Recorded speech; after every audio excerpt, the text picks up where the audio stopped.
Hello बच्चों, आज हम लेकर आए हैं कक्षा 7वीं का पाठ नंबर 6 है रक्त और हमारा शरीर। अर्थात हमारे शरीर में रक्त का क्या कार्य होता है और क्या जो भी है वो इस पाठ में बताया गया है। पाठ के लेखक हैं सतीश अग्रवाल। तो देखिए, हम इस पाठ का थोड़ा सा परिचय देखते हैं। पहले दिव्या अनिल की छोटी बहन है। जो पाठ है उसमें दिव्या नाम की लड़की है और अनिल उसका भाई है। तो अनिल की छोटी बहन दिव्या है। इधर कुछ दिनों में उसे हर समय थकान महसूस होती रहती है। जो दिव्या है उसको थोड़ी थोड़ी थकान महसूस होती है।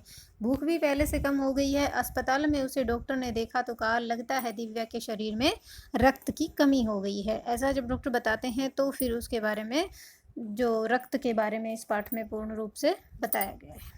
देखिए, रक्त और हमारा शरीर सतीश अग्रवाल जी द्वारा लिखा गया एक प्रसिद्ध निबंध है।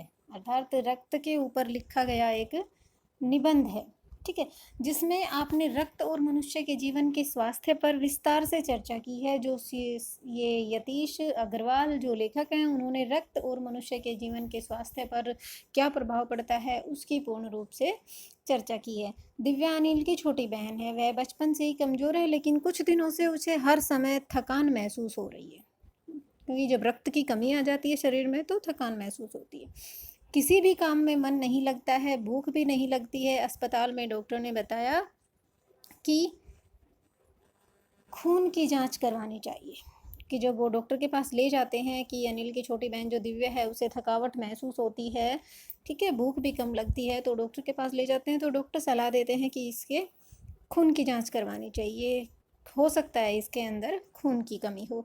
जांच के कमरे में अनिल को जान पहचान की डॉक्टर दीदी मिल जाती है। जो डॉक्टर दीदी हैं जो जांच करवाने जाते हैं खून की, तो डॉक्टर दीदी है वो अनिल की जान पहचान वाली मिल जाती हैं।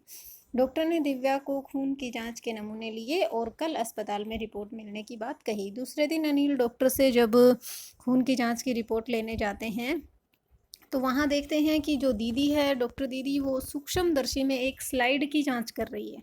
दीदी ने बताया दिव्या को अनीमिया हो गया है। अनीमिया एक बीमारी होती है। अब देखो, डॉक्टर दीदी बताएगी आगे कि अनीमिया बीमारी जो है वो क्या होती है, क्योंकि अनिल ने पूछा कि एनीमिया क्या होता है, ठीक है। तो दीदी ने इसे जानने के लिए पहले खून के बारे में जानना होगा। दीदी ने बताया कि अगर हमें एनीमिया के बारे में जानना है तो पहले हमें खून के बारे में जानना होगा। यदि खून को सूक्ष्मदर्शी से देखा जाए तो इसके दो भाग होते हैं। एक तरल होता है जिसे प्लाज्मा कहते हैं, और दूसरे भाग को लाल, सफ़ेद और बिंबाणु कहते हैं, जिसमें 3 चीज़ें होती हैं, लाल, सफ़ेद और बिंबाणु। दीदी ने अनिल को स्लाइड दिखाई, जो खून की जांच करने की जो स्लाइड होती है वो दीदी ने अनिल को दिखाई और फिर उसे समझाया। तो क्या समझाया देखते हैं। दीदी ने बताया है कि रक्त के लाल कण, ठीक है, लाल कण बनावट में बालूशाही के आकार के होते हैं। जिस तरह की बालूशाही होती है ना, उस आकार के लाल कण होते हैं। लेकिन बालूशाही जो ये वो होती है वो बहुत बड़ी होती है। इस तरह से बीच में जो है वो थोड़ा सा अंदर की तरफ धसी हुई होती है, तो बड़ी होती है। लेकिन जो रक्त के कण होते हैं वो बहुत छोटे होते हैं, उन्हें हम सूक्ष्मदर्शी के बिना नहीं देख सकते। तो आगे दीदी बताती है रक्त में एक बूंद में, रक्त की जो एक बूंद में है, इसमें इसकी संख्या लाखों की होती है। जो लाल कण है रक्त के, उनकी संख्या लाखों की होती है। ये कण शरीर के लिए दिन रात काम करते हैं, ठीक। सांस लेने पर हवा से ऑक्सीजन प्राप्त कर सकते हैं, उसे शरीर के हिस्से में पहुंचाने का काम भी इन्हीं कणों का है। कौन से कणों का? लाल कणों का, ठीक है। शरीर में हर समय नए कण बनते रहते हैं और जो नष्ट कणों का स्थान ले लेते हैं। धीरे जैसे कुछ कण नष्ट होते रहते हैं तो धीरे धीरे शरीर में नए कण भी बनते रहते हैं। हड्डियों के बीच में जो भाग होता है उस मज्जा, ऐसे बहुत सारे कारखाने होते हैं। रक्त के बीच के भाग मज्जा में, मज्जा जो होता है वो, उसमें बहुत सारे कारखाने होते हैं। कारखाने जिसमें लाल रक्त कण बनते हैं, रक्त कणों का निर्माण होता है। जो जिस शरीर में के जिस भाग में लाल रक्त कणों का निर्माण होता है उनको कारखाने कहा गया है, ठीक है। और जो ये कारखाने हैं इसमें प्रोटीन, लौह तत्व और विटामिन रूपी कच्चे माल की ज़रूरत होती है, क्योंकि जब खून के ये लाल रक्त कण बनते हैं तो उनके लिए शरीर को प्रोटीन, लौह तत्व और विटामिन की ज़रूरत होती है, जो मनुष्य को भोजन से मिलती है।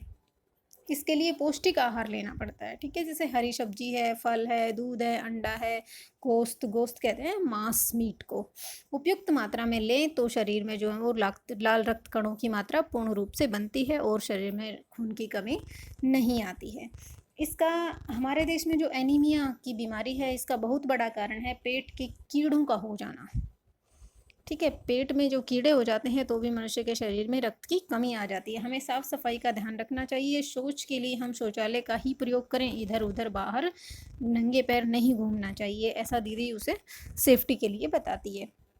रक्त के सफ़ेद कण हमारे शरीर के वीर सिपाही होते हैं, ठीक है। जब 3 चीज़ें बताई थी, रक्त का पहला भाग तो प्लाज्मा होता है, मैंने तुम्हें बताया था, और जो दूसरा भाग होता है उसमें लाल कण, सफ़ेद कण और बिंबाणु होते हैं। तो लाल कण के बारे में हमने पढ़ लिया। उसके बारे में दीदी सफ़ेद कण के बारे में बताती है कि जो शरीर के वीर सिपाही होते हैं वे रोगों को हमसे दूर भगाते हैं। साथ ही बिंबाणु जो होते हैं वो चोट लगने पर रक्त जमाव प्रक्रिया में मदद करते हैं। जब चोट लगती है और चोट लगने पर खून बहने लगता है तो जो बिंबाणु है वह रक्त जमाव प्रक्रिया यानी खून की जो बहने का जो स्थान है वहाँ पर थक्के जम जाते हैं, जिससे खून बंद हो जाता है। तो जो खून बंद होने का जो कार्य है वो किसके द्वारा होता है?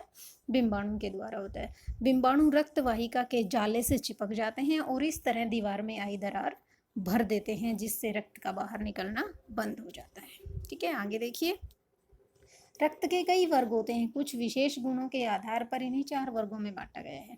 आवश्यकता के अनुसार रक्त समूह की जांच करने के बाद